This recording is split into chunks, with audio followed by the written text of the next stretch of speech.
Welcome. I am Arch Ratliff, a doctoral student at California Intercontinental University, and I will be discussing aspects of American Express's international business strategy. Topics discussed include an overview of American Express and its business model, comparison of domestic and international strategies, discussion of the expansion to the China market, review of joint ventures and partnerships, and the study of a key business decision related to the application of rewards controls to an international market. American Express, or Amex, is a publicly traded company that employs over 59,000 employees worldwide. The company is categorized as a financial conglomerate specializing in charge and lending products, as well as a proprietary payment system. With market capital of $60 billion, 2016 revenues were $34 billion, yielding a $5.4 billion profit. Top competitors include Visa and MasterCard, JP Morgan Chase, Wells Fargo, and Discover. The business model employed by Amex relies on a global brand and focused customer servicing combined with a closed-loop payment system.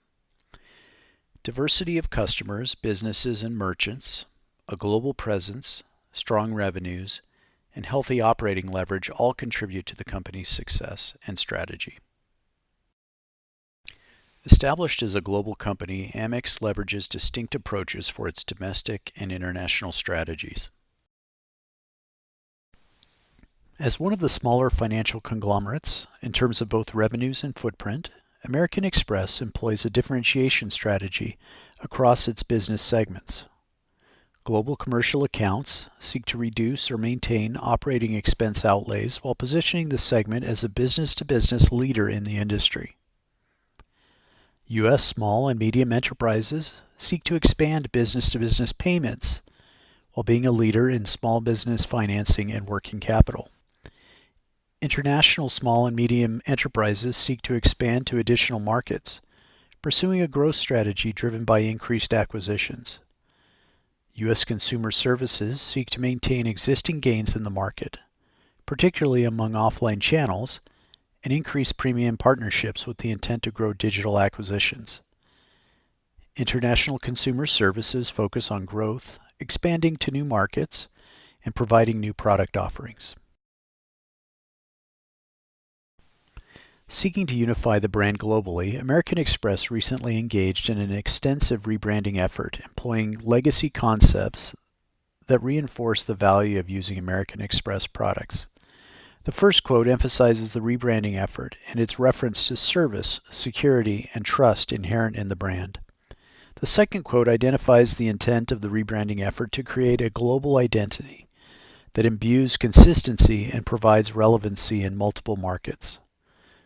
The brand's slogan provides a common but distinct theme for consumer and business users, inviting customers to not live life or do business without their American Express partner. Attempts to implement the international consumer services strategy to expand into new markets in order to drive acquisitions growth resulted in a decision to work with the Chinese government to expand its payment system into that market. Before entering a market, assessments must address the potential for revenues, threats from competition, the legal and political environment, and likely sociocultural impacts. Legal, technological, accounting, and political uncertainty can generate risk to potential entrants, but can be mitigated through the use of alliances with partners familiar with the market. Following a similar path in terms of assessment, Amex managers identified the value of entering the China market while recognizing potential risks to operations. Entering the second largest economy seems a significant lure for any business. However, heavy regulation favoring local businesses, a biased legal system, an extensive application process, and the political complications of a looming trade war between the U.S. and China make market entry a risky, though potentially lucrative process. Further analysis identified the level of government involvement, with state-backed UnionPay controlling 90% of the market with over 6.7 billion credit or debit cards in use. However, without full market entry, foreign entities are reliant on partnerships with local businesses to access the market. American Express's path to entering the China market started in as early as 2010, with several cases filed with the World Trade Organization to encourage freer and fairer trade in China. China's president eventually announced in 2017 that foreign payments would be allowed in country. American Express became the first approved payments company in the market. Although the change will not be immediate, eventually Amex will be able to collect payments fees similar to its domestic model. While the outcome is still uncertain, Amex's approval to enter the payments market in China ahead of Visa or MasterCard positions the company as a leader within this rich market. Relevant to the discussion of entry into new markets is an understanding of the way Amex views and engages in international alliances. Joint ventures create a separate entity through which two or more organizations can bring resources together and share risks. Opportunities created through joint ventures include the facilitation of market entry, sharing of risks, knowledge transfer, and the promotion of synergies and competitive advantages. Risks include the incompatibility of partners, imbalance of information sharing, conflicts related to the distribution of income, loss of autonomy, and changing environmental conditions that impact one or more partner. Partnerships can take one of two forms. A comprehensive partnership is characterized by a broad scope in which organizations are fully integrated. This type of partnership usually occurs via a joint venture. A functional partnership is usually less complex, integrating only one area of an organization, such as marketing or research and development.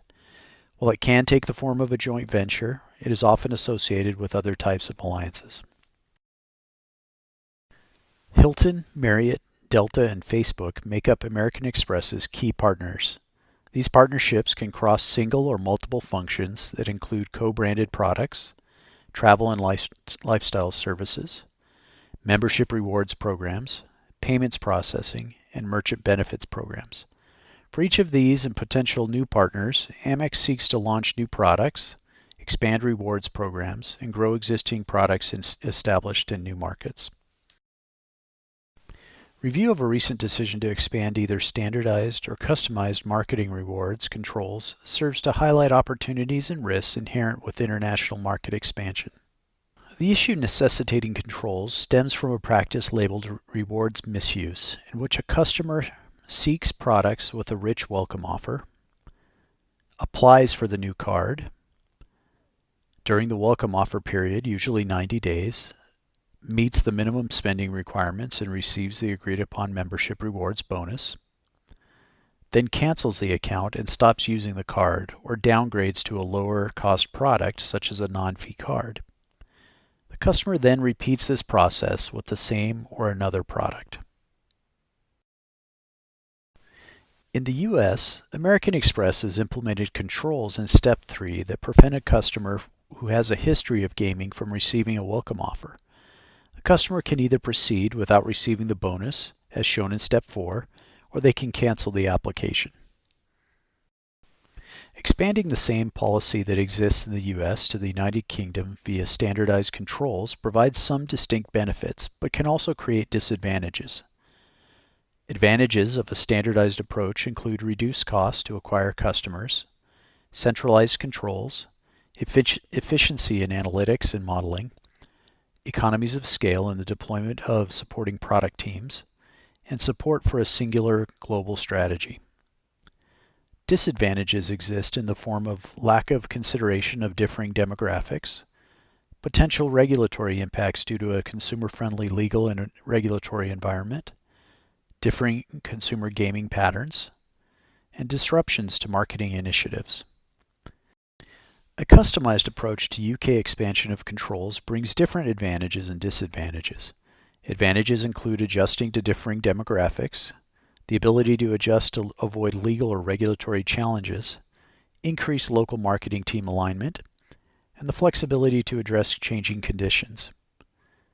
Disadvantages include increased acquisition costs, decentralization of controls, increased inefficiency for analytics teams, increased costs related to additional product teams, and the potential to decouple initiatives from the global strategy, creating silos.